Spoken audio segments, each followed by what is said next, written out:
I gave him 8 to 5. That was what I did. And call the press. Chris Ferguson is straddling. It's getting into the spirit of the game. A race up there from Eli with Ace King. And Tom, so far today, bad timing, DURRR. So we have 2 different decks. Looks like he's going to re-raise.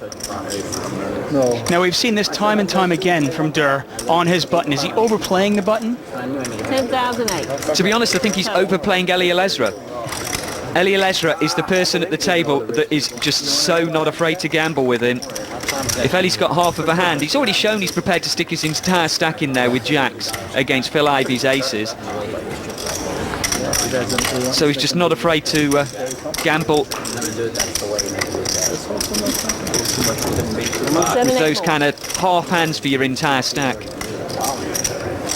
And the re-raise from Tom Dwan. Eli Elezra. For once, he's only flat calling. Cool.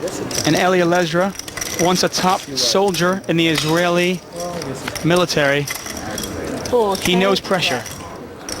Check. Well, he hasn't caught any of that. This might actually be an opportunity for DURRR to pick up a pot for once. And he's got a gut shot and he's got overcards. And he's a 3-1 favorite over DURRR. But how does he know it? Always took it away, or never getting it. Or how they figured out that you're not supposed to play that. It's still important. It's now you're just behind. You're betting here. You figured the other mistake out just because you're smart. But I this mistake. And it goes check, check. Not now. I think the problem with that check is it's probably going to make Eli think he's out in front. Although Dwan has now picked up an open-ended straight draw. Can catch an 8 or a 3. You blow up against another big Romanian like you did at the World Series, you might not make it 40 more years. Eli Elezra there has bet.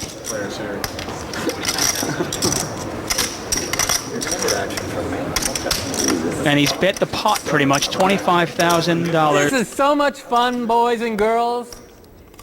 Will somebody stop picking on Elmuth? Thank you. Do you raise with the draw? Well, he doesn't know it, but he's actually pretty well being priced in, especially if he thinks he might get even a small bet on the end, but he doesn't know his 6 or 7's live. He probably thinks he's got 8 live cards. You're trying to trap the great Phil Ivey, man.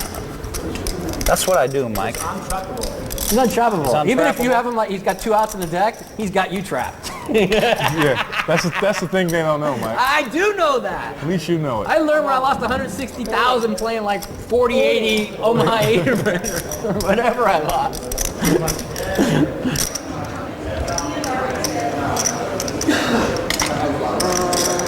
I mean, I've never seen anybody come from behind in every single hand. That's when I learned that he was untrappable. Where he Did I tell you that? That's where I learned where he was in life. Before full tilt relief. Well, it looks like he's actually announced raise. He has, in fact, raised. He beat me, actually, playing 8160, he beat me for 100,000. So whatever that was. No, it was 8160, about 100,000. Whatever. I mean, like, I have deuce, jack. Wow, what a play. Talk about heart from the internet star. He has moved all in with the open-ended straight draw. And this play just might work. No, I don't get screwed. Okay. The flop comes jack 8, and he 4-bets. Yeah, he's decided to put the pressure back on. He's got outs if he gets a caller. 4, 5, 6, 9. And it comes to ace on the river and he gets half. That's all I care. But he made sure to get. And you pointed it out. If there's one player at this table who's willing to gamble with him, it could be Eli. If I was going to pick a player at this table not to push around, it would be Eli.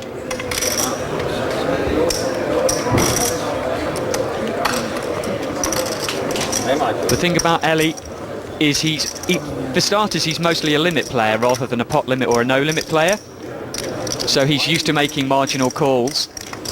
why do you care? You know, Pot odds usually isn't the thing that goes through your mind quite as much when you're playing in I'm always listening, Phil. What were you talking about? these kind of I don't care if situations. they're listening. I'm always listening. Pot is $169,000. It's 100,000, a little bit over 100,000. Let's have some shots. I'll do one Elezra. with you, buddy. Can he call this with just ace king?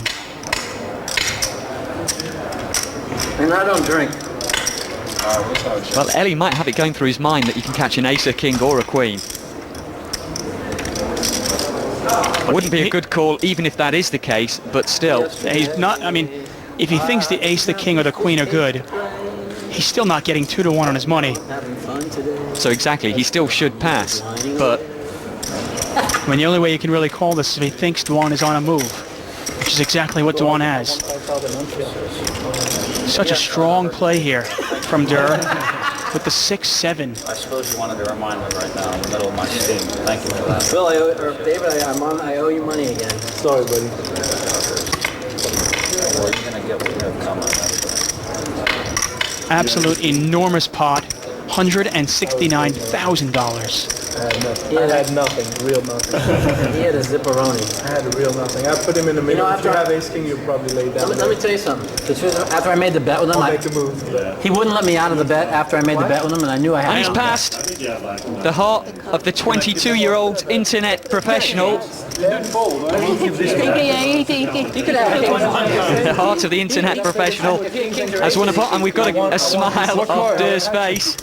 What card? I would have played exactly the same.